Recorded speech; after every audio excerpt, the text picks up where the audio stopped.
চলমান কোটা সংস্কার আন্দোলনের অন্যতম সমন্বয়ক নাহিদ ইসলামকে তুলে নিয়ে শারীরিক ও মানসিক নির্যাতনের অভিযোগ করেছেন। তিনি বিবিসি বাংলাকে এই অভিযোগ করেন। তিনি বিবিসি বাংলাকে বলেন, ডিবি পরিচয়ে তাকে তুলে নিয়ে যাওয়া হয়, পরে শারীরিক মানসিক নির্যাতন করা হয়েছে। তার দুই কাঁধ এবং বাম পায়ে রক্ত জমাট বেঁধে আছে। ঠিক 13 মিনিট আগে বিবিসি বাংলা এই আপডেটটি করেছে। এছাড়াও তিনি বলেন, তার ধারণা রাষ্ট্রীয় কোনো বাহিনী তাকে তুলে নিয়ে গিয়েছিল। তুলে নিয়ে যাওয়ার পর প্রাইভেট কার বা মাইক্রোতে উঠানো হয়।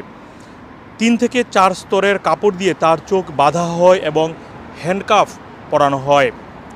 কিছু সময় পর গাড়ি থেকে নামিয়ে একটি বাড়ির রুমে তাকে নিয়ে যাওয়া হয়। তাকে কিছু জিজ্ঞাসাবাদ করা হয়।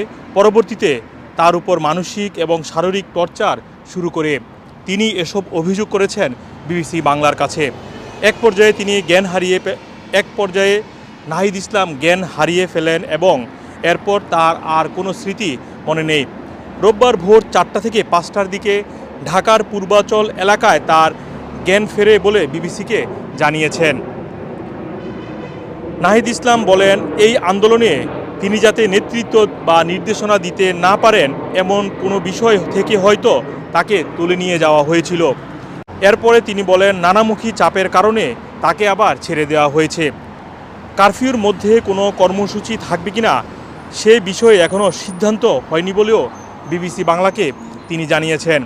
আপনারা জানেন, নাহিদ ইসলাম গত শুক্রবার যখন কারফিউ জারি করা হয়, ঠিক তার পরপরই বিবিসি বাংলাতে খবর আসে নাহিদ ইসলামকে তুলে নিয়ে যাওয়া হয়েছে এবং ঢাকার একটি এলাকায় তিনি তার বন্ধুর বাসাতে ছিলেন।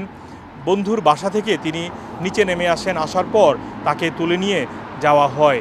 এরপর প্রায় 2 দিন পর আজকে বিবিসি বাংলা থেকে মাধ্যমে আমরা জানতে পারি তাকে খুঁজে পেয়েছে তার পরিবার।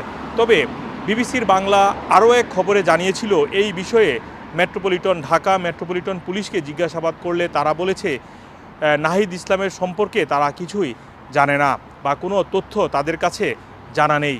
তবে আজকে সকালে আমরা বিবিসি বাংলার মাধ্যমে আমরা জানতে পারি নাহিদ ইসলামকে পাওয়া গিয়েছে।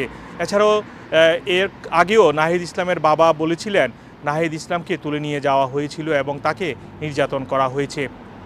আপনারা জানেন, আজকে রবিবার দ্বিতীয় দিনের মতো বাংলাদেশে কারফিউ চলছে এবং এর মধ্যেই বাংলাদেশে কোটা সংস্কারের যে দাবি সেটির বিষয়ে রায় দিয়েছে সুপ্রিম কোর্ট এবং এই রায়ে বলা হয়েছে এখন থেকে শতকরা 93% মেধার ভিত্তিতে চাকরিতে নিয়োগ দেওয়া হবে। 5 ভাগ মুক্তিযোদ্ধার কোঠা এবং 1 ভাগ প্রতিবন্ধী ও যারা তৃতীয় লিঙ্গের রয়েছেন তাদের জন্য এবং 1 ভাগ হচ্ছে নৃগোষ্ঠী জাতির জন্য।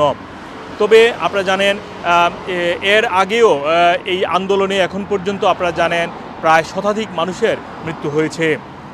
মোহাম্মদ আব্দুল হান্নান, টুই নিউজ, যুক্তরাজ্য।